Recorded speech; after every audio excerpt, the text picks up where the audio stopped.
Hello everyone and welcome to Shiksha Pulse. This is your go-to channel for all things related to teaching, learning and excelling in your BEd journey.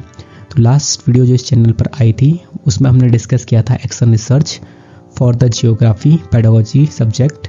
Now in this video हम लेंगे civics को. और आप अगर SST के pedagogy के student हैं तो आप इन दोनों में से कोई भी एक्शन रिसर्च ले सकते हैं. और जो इस वीडियो में हमारा टॉपिक होने वाला है एक्शन रिसर्च के लिए वह है study on students of class 9th struggling to remember and recall article numbers in civics. जब हम क्लास 9th को सिविक्स पढ़ा रहे हैं, एसएसटी पढ़ा रहे हैं, तो हम ये देखते हैं कि बच्चे आर्टिकल्स नंबर को याद नहीं रख पा रहे हैं. और जब अगर उनको हमने पहला पढ़ा भी दिया है तो जब उनको रिकॉल करने की बारी आ रही है तो वो आर्टिकल नंबर को रिकॉल नहीं कर पा रहे हैं कि ये बात कौन से आर्टिकल में बोली गई थी. फिर जैसे हमने लास्ट वीडियो में भी डिस्कस किया था कि सबसे पहले आएगा रिसर्चर का नाम, कि रिसर्चर कौन है, जिसमें आप अपना नाम लिखेंगे. मैंने इसमें चैनल का नाम लिखा है शिक्षा पल्स. उसके बाद आगे बढ़ते हैं तो आगे जो टॉपिक है वो है बैकग्राउंड एंड ऑब्जेक्टिव्स. बैकग्राउंड हमारे जो स्टडी हम करने वाले हैं, जो हम रिसर्च करने वाले हैं, उसका क्या बैकग्राउंड है वो हम देखेंगे. जैसे कि while teaching civics to class 9th students at XYZ school it was observe that many students struggle to remember and recall article numbers from the Indian constitution. तो वही बात जो मैंने अभी टॉपिक में समझाई थी कि इसमें हम बताएंगे कि जब हम टीचिंग करा रहे थे, जब हम इंटर्नशिप कर रहे थे 3rd सेम में, तो हमने देखा कि क्लास 9th के बच्चे इस स्कूल में प्रॉब्लम फेस कर रहे हैं आर्टिकल्स नंबर को रिमेंबर और रिकॉल करने में. जबकि उन्होंने टेक्स्ट बुक से पढ़ा है, लेसन भी उन्होंने अटेंड किए हैं, लेकिन तब भी उनको करेक्ट आर्टिकल नंबर वो रिकॉल करने में उनको डिफ़िकल्टी हो रही है. खासकर जैसे आर्टिकल नंबर्स जो इंपॉर्टेंट होते हैं, जैसे फंडामेंटल राइट्स से रिलेटेड आर्टिकल नंबर्स, ड्यूटीज से, DPSPs से और अदर प्रोविजंस. उसके बाद बारी आती है ऑब्जेक्टिव्स की. हम जो रिसर्च कर रहे हैं, हम जो स्टडी कर रहे हैं, उसके ऑब्जेक्टिव्स क्या हैं. सबसे पहला जैसे ऑब्जेक्टिव्स है कि पहले हम अपने प्रॉब्लम को आइडेंटिफाई करेंगे कि बच्चे क्या कर रहे हैं, डिफ़िकल्टी फेस कर रहे हैं मेमोराइजिंग करने में आर्टिकल नंबर्स को. फिर सेकंड ये है कि अब हमने डिफ़िकल्टी जब हमने कोई प्रॉब्लम अगर हमने आइडेंटिफाई कर दी तो अब हम उसमें कुछ काम करेंगे उस प्रॉब्लम को दूर करने के लिए.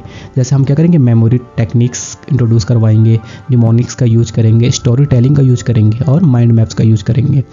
फिर क्या हो जाएगा, फिर इससे क्या हो जाएगा, जब हम इन सब मेथड्स का यूज़ करेंगे, पहली बात तो ये अट्रैक्टिव करता है, बच्चों को अट्रैक्ट करेगा, पढ़ाई को इंटरेक्टिव बनाएगा, बच्चे इसमें इंटरेस्ट लेंगे और साथ में बच्चों को मदद मिलेगी कि वो आर्टिकल्स नंबर को रियल लाइफ एप्लीकेशंस जहाँ पर आर्टिकल्स का होगा उनसे वो कनेक्ट करें.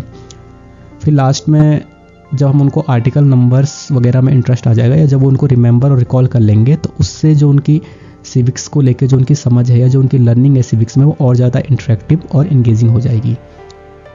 फिर लास्ट में ये हो जाएगा कि अगर हमने जब उनमें इम्प्रूवमेंट वो देखा है कि कितना इम्प्रूवमेंट उनमें हुआ है और जो न्यू टीचिंग स्ट्रेटजी हमने यूज की है, वो लास्ट में जो हमारा एंड रिजल्ट होगा, जब अगर बच्चों को आर्टिकल नंबर रिकॉल और रिमेंबर दोनों हो रहे हैं तो उससे हमको पता चल जाएगा कि जो हमने न्यू टीचिंग स्ट्रेटजीज या न्यू मेथड्स, न्यू TLM जो हमने यूज किए वो किस हद तक वो कारीगर थे या वो किस लेवल तक वो सक्सेसफुल हुए हैं. नेक्स्ट जो टॉपिक आता है, हेडिंग आती है, वह आती है कि importance of the study for the school. कि जो हम ये स्टडी कर रहे हैं, जो हम ये एक्शन रिसर्च कर रहे हैं स्कूल में, उसकी इम्पोर्टेंस क्या है. तो सबसे पहले तो बच्चों के जो सिविक्स एग्ज़ाम है या जो SST का एग्ज़ाम है, जब उनको आर्टिकल नंबर्स ढंग से याद होंगे और ढंग से उसको रिकॉल कर पाएंगे तो उनके ऑटोमेटिकली उनके मार्क्स जो है वो इम्प्रूव हो जाएंगे. साथ में जब उनके मार्क्स इम्प्रूव होंगे, जब उनको खुद महसूस होगा, रियलाइज़ करेंगे कि यार अब हमको आर्टिकल नंबर्स वगैरह याद करने में कोई दिक्कत नहीं हो रही है, तो उनका जो कॉन्फिडेंस है, चाहे इस सब्जेक्ट को लेके हो या जनरल कॉन्फिडेंस, उनका बढ़ेगा. साथ में उनका जो इंटरेस्ट होगा सिविक्स में वो और ज़्यादा क्या होगा, इम्प्रूव होगा. और इससे जब हम न्यू मेथड्स, न्यू टेक्निक्स वगैरह यूज कर रहे हैं तो उससे क्या हो जाएगा, इनोवेटिव टीचिंग भी इनकरेज होगी, जिससे बच्चे ज़्यादा अच्छे से जो हम उनको पढ़ा रहे हैं उसको रिटेन कर पाएंगे. नेक्स्ट आता है field of the problem. Field of the problem में वही जो हमने प्रॉब्लम ली है उसी प्रॉब्लम को हम यहाँ पर मेंशन करेंगे कि जो हम स्टडी कर रहे हैं, जो हम एक्शन रिसर्च कर रहे हैं, उसका फोकस क्या है. तो उसका फोकस यही है कि students difficulty in remembering and recalling article numbers from the Indian constitution. Next जो हेडिंग आती है वो आती है स्पेसिफिकेशन ऑफ द प्रॉब्लम. अब हम अपनी प्रॉब्लम को थोड़ा और ज़्यादा इसमें डिस्क्राइब करेंगे, एक्सप्लेन करेंगे. मैंने कुछ पॉइंट्स में लिखा हुआ है कि जब मैं क्लास 9th के बच्चों को पढ़ा रहा था एट XYZ स्कूल, तो मैंने क्या क्या उन पे आइडेंटिफाई किया, मैंने क्या क्या चीज़ें वहाँ नोटिस की, तो वो ये कि memorising important articles from the constitutions, कि स्टूडेंट्स स्ट्रगल कर रहे हैं इंपॉर्टेंट आर्टिकल्स जो कॉन्स्टिट्यूशन में है उनको मेमोराइज करने में, और साथ में जब उनको मेमोराइज करने में दिक्कत हो रही है उसकी वजह से वो उसका जो सिग्निफिकेंस है उन आर्टिकल्स का उनको अंडरस्टैंड करने में भी बच्चों को दिक्कत हो रही है। साथ में जब वो एग्ज़ाम में बैठ रहे हैं तो वो आर्टिकल नंबर को रिकॉल करने में वो सक्सेसफुल नहीं हो पा रहे हैं, और लास्ट में यही है कि वो आर्टिकल्स को रियल लाइफ सिचुएशंस और गवर्नेंस से कनेक्ट नहीं कर पा रहे हैं। नेक्स्ट जो हेडिंग होने वाली है वो कॉजेज ऑफ द प्रॉब्लम। अब मैं कुछ कॉजेज इसके मेंशन करूंगा अपनी एक टेबल बना के कि मेरे हिसाब से क्या क्या कॉजेज हैं कि जो प्रॉब्लम आ रही है, डिफ़िकल्टी बच्चे फेस कर रहे हैं, उसके पीछे क्या क्या कॉजेज होंगे। पहला होगा कॉजेज, उसके बाद देखेंगे हम एविडेंस कि हमको अगर हमने कोई कॉज ढूंढा तो उसका एविडेंस क्या है हमारे पास। फिर अगला हेडिंग आती है फैक्ट या एजम्पशन, क्या वो फैक्ट है या क्या हम उसको एज्यूम कर रहे हैं, तो वो भी एक हेडिंग हो गई। और लास्ट में क्या जो हम कॉज कर रहे हैं ले रहे हैं क्या हम उसको कंट्रोल किया जा सकता है कि नहीं किया जा सकता। जैसे पहला कॉज हमने लिया कि student find article number difficult to memorise, कि बच्चों को आर्टिकल नंबर याद रखना डिफ़िकल्ट लगता है। तो अब इसका एविडेंस हमको कैसे मिला, हमने स्टूडेंट्स को ऑब्जर्व किया, तो by just observing students we can tell that students find article numbers difficult to memorise. अब ये क्या है, अब हमने ऑब्जर्व किया तो ये एक फैक्ट है, क्योंकि ये प्रूवन बात है कि हाँ बच्चों को जब हम देख रहे हैं कि बच्चों को डिफ़िकल्टी हो रही है वो करने में, तो ये एक फैक्ट हो जाएगा। क्या ये कंट्रोल किया जा सकता, हाँ कंट्रोल किया जा सकता। हाँ अगर हम अपने टीचिंग स्टाइल में चेंज करें, हम निमोनिक्स का यूज करें, हम उसको एक गेम की तरह खिलाएं, आर्टिकल नंबर को हम कनेक्ट करवाएं आर्टिकल से, तो ऐसे करके बच्चे को ये डिफ़िकल्ट नहीं लगेगा याद करने में। ऐसे सेकंड कॉज है कि कोई भी मेमोरी टेक्निक्स वगैरह यूज़ नहीं की गई है प्रीवियस टीचर द्वारा या जो उनके टीचर्स द्वारा कोई भी मेमोरी टेक्निक्स यूज़ नहीं की गई है, चाहे विजुअल एड्स हो चाहे निमोनिक्स हो। तो अब ये कैसे होगा कि हमने रिव्यू किया या हमने बच्चों से बात की कि यार तुमको कैसे पढ़ाया जाता है, तो बाय रिव्यूइंग टीचिंग स्टडीज से हमको पता चला कि कोई भी मेमोरी टेक्निक्स वगैरह यूज़ नहीं की गई इनको पढ़ाने में। तो ये भी एक फैक्ट है, ये भी एक सच बात है, ये भी एक प्रूवन बात है। Can it be controlled, yes. जब हम खुद इन चीज़ों का यूज़ करेंगे जो चीज़ें पहले यूज़ नहीं हुई है तो हाँ ये कंट्रोल हो जाएंगी। ऐसे करके इसमें मैंने 4 और कॉजेज मेंशन किए हैं, और फिर एविडेंस, और फिर फैक्ट या एजम्पशन, मोस्टली फैक्ट ही। और क्या ये कंट्रोल किया जा सकते हैं, हाँ मोस्टली चीज़ें हम कंट्रोल कर सकते हैं, इसीलिए हम ये एक्शन रिसर्च कर रहे हैं।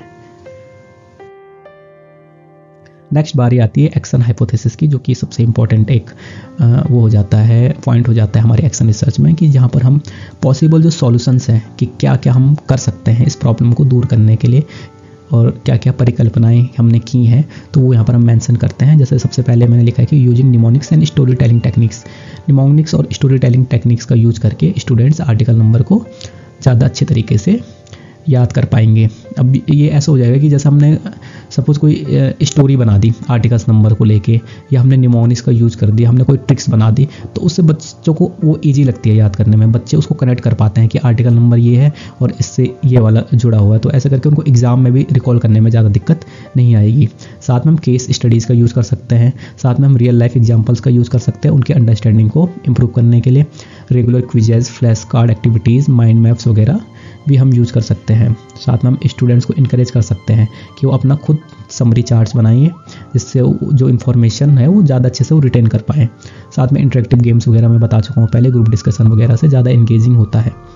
फिर उसके बाद आती है मटेरियल्स यूज, कौन कौन से मटेरियल हमने यूज किए अपनी एक्सेल रिसर्च में। इसमें mnemonics, flash cards, charts, mind maps, quizzes, story telling techniques, worksheets etcetera. फिर बारी आती है स्टेप्स टेकन, कौन कौन से स्टेप्स हमने इसमें किए, कौन कौन से स्टेप्स हमने परफॉर्म किए जब हम इस एक्शन हाइपोथेसिस जो हमारे पॉइंट्स थे जब उनको टेस्ट कर रहे थे। तो किसी भी एक्शन रिसर्च में हम सपोज हमने ले लिया प्री टेस्ट, तो प्री टेस्ट में हमने पहले बच्चों का हम जो अभी करंट लेवल है वो देख रहे हैं। तो प्री टेस्ट में हम देखेंगे कि बच्चों को आर्टिकल नंबर रिमेंबर कितने हैं या वो कितना रिकॉल कर पा रहे हैं। हमने एक स्टूडेंट्स का एक जनरल एक टेस्ट ले लिया जिसमें हम चेक कर रहे हैं कि बच्चों को आर्टिकल नंबर रिकॉल है कि नहीं है। फिर जब हमको पता चल गया कि नहीं है, इनको ये आर्टिकल नंबर वगैरह रिकॉल और रिमेंबर रखने में इनको बहुत दिक्कत हो रही है, उसके बाद हम अपना क्या करेंगे, जो हमने प्लान बनाया है, जो हमने हाइपोथेसिस बनाई है, उसको हम यहाँ पर टेस्ट करेंगे। फिर हमने नई नई टेक्निक्स यूज की, जैसे निमोनिक्स का यूज़ करने लग गया अगले दिन से पढ़ाने में, स्टोरी टेलिंग टेक्निक्स का यूज़ करने लग गए पढ़ाने में, रियल लाइफ एग्जाम्पल्स देने लग गए हैं, इंटरेक्टिव लर्निंग करने लग गए हैं through quizzes, flash cards, practice वगैरह। उसके बाद ग्रुप एक्टिविटीज़ करवाई हमने, गेम्स खिलवाए हमने, रोल प्लेस करवाए हमने। और जब हमने ये सब कर दी तो अब हम चेक करेंगे प्रोग्रेस कि प्री टेस्ट के टाइम से और अब जो अब हम उनका लास्ट में टेस्ट लेंगे, जिसको हम पोस्ट टेस्ट बोलते हैं, कि बच्चों में क्या इंप्रूवमेंट हुआ, जो हमने टीचिंग स्ट्रेटजीज वगैरह उसमें अप्लाई की थी, जो हमने इंट्रोड्यूस किए थे नए टेक्निक्स वगैरह, क्या उनसे फ़ायदा मिला बच्चों को, तो वो हमको बताएगा पोस्ट टेस्ट हमारा, जो कि हमारा लास्ट स्टेप होगा हमारी एक्शन रिसर्च का। फिर इसमें टाइम फ्रेम दे रखा है, इसमें वो जो एक्टिविटीज़ अभी हमने इससे पहले स्टेप्स देखे थे, उन्हीं स्टेप्स को हमने कौन कौन सा मेथड्स यूज किया है, क्या क्या रिसोर्स हमारे लगे हैं उन एक्टिविटीज़ को परफॉर्म करने में, और कितना टाइम हमको लगा है। तो इसमें फिर वही हो जाएगा कि प्री टेस्ट, फिर उसके बाद 4-5 जो सेक्शन होंगे उसके बाद के, उसमें वही एक्टिविटीज़ जो हमने क्लास में कराई, और लास्ट में फिर हो जाएगा हमारा पोस्ट टेस्ट। तो वही है जो मैंने इससे पहले स्टेप्स बताए हैं, वही यहाँ पर हम लोग मेंशन करेंगे। नेक्स्ट बारी आती है डाटा कलेक्शन। अब अगर हमने कोई बात प्रूव करनी है कि हाँ बच्चों को इम्प्रूवमेंट हुआ, तो वो प्रूव करने के लिए हमारे पास डेटा होना चाहिए। अब डेटा के लिए हमारे पास क्या है, डेटा के लिए हमारे पास है हमारे प्री टेस्ट के मार्क्स और हमारे पोस्ट टेस्ट के मार्क्स। अब जैसे आरव शर्मा है, आरव शर्मा के प्री टेस्ट में 20/6 आए, लेकिन पोस्ट टेस्ट में उसके +8 हो गया और उसके हो गए 14/20। तो इससे पता चलता है कि जो भी हमने न्यू टेक्निक स्ट्रेटजीज वगैरह लगाई हैं, जो हमने न्यू मेथड्स टेक्निक्स वगैरह यूज किए हैं, उनसे हमको कहीं ना कहीं फ़ायदा मिला है। ना से केवल हमको फ़ायदा मिला है, बल्कि बच्चों के परफॉर्मेंस में साफ साफ झलक रहा है कि जो न्यू टेक्निक्स है, न्यू स्ट्रेटजीज है, जो न्यूमोनिक्स थे, जो स्टोरी टेलिंग है, उन्होंने अपना काम किया है, और वो साफ साफ परफॉर्मेंस में दिख रहा है। अगर एवरेज हम परसेंटेज की देखें तो एवरेज 27.5% था प्री टेस्ट में, और वो बढ़ के हुआ है अराउंड 67%, अराउंड 40% का इंक्रीज़ हुआ है बच्चों की परफॉर्मेंस में।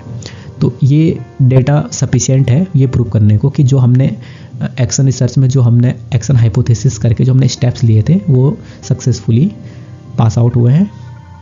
रिजल्ट में देखेंगे तो प्री टेस्ट स्कोर जो हमारा रहा है 27.5% और पोस्ट टेस्ट स्कोर जो हमारा रहा है 67% आफ्टर यूजिंग न्यू मेथड्स। तो इससे क्या पता चलता है, जो हमने 40% की जो छलांग मारी है, उससे ये पता चलता है कि जो हमने new memory techniques, quizzes, interactive learning वगैरह इंट्रोड्यूस कराई बच्चों में, उससे क्या हो गया कि स्टूडेंट्स ने सिग्निफिकेंट इंप्रूवमेंट शो किया, किसमें, आर्टिकल्स नंबर्स को रिकॉल या रिमेंबर रखने में।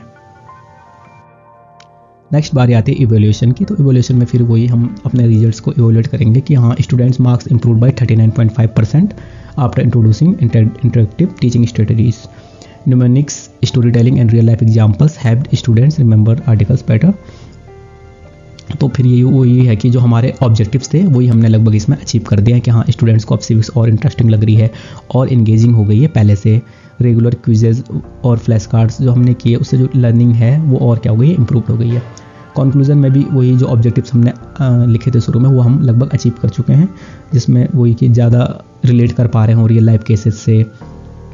अब वो जो हमने टेक्निक्स, जो हमने निमोनिक्स स्टोरी टेलिंग यूज की, उससे स्टूडेंट्स ज़्यादा अच्छे से रिकॉल कर पा रहे हैं आर्टिकल नंबर को। जो हमने एक्टिविटीज़ कराई, ग्रुप एक्टिविटीज़ कराई, उससे उनमें जो रिटेंशन है वो बढ़ गया है, उनकी एंगेजमेंट बढ़ गई है, और वो आसानी से जो वो हो सकते हैं इन्फॉर्मेशन है उसको आसानी से मेमोराइज कर पा रहे हैं। फाइनल थॉट्स में भी यही जो हमने पॉइंट्स बोले वही लिखेंगे कि हाँ कि एक्शन रिसर्च ने शो किया कि जो स्टूडेंट्स डिफ़िकल्टी फेस कर रहे थे आर्टिकल्स नंबर्स वगैरह रिमेंबर करने में, वो डिफ़िकल्टी हमने रिड्यूस की। कैसे रिड्यूस की, हमने इंगेजिंग मेमोरी टेक्निक्स वगैरह इंट्रोड्यूस कराए क्लास में, इंटरेक्टिव लर्निंग एक्टिविटीज़ को हमने प्रमोट किया क्लास में। तो इस सब तरीके से हम सिविक्स को और ज़्यादा प्रैक्टिकल और ज़्यादा फन बना सकते हैं, और ऐसा करके टीचर्स अपने स्टूडेंट्स की मदद कर सकते हैं, जिससे वो जो कॉन्स्टिट्यूशनल नॉलेज है उसको और ज़्यादा इफेक्टिव बना सके। Thank you. यही थी हमारी एक्शन रिसर्च सिविक्स के लिए।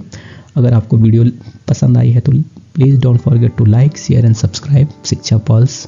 Thank you.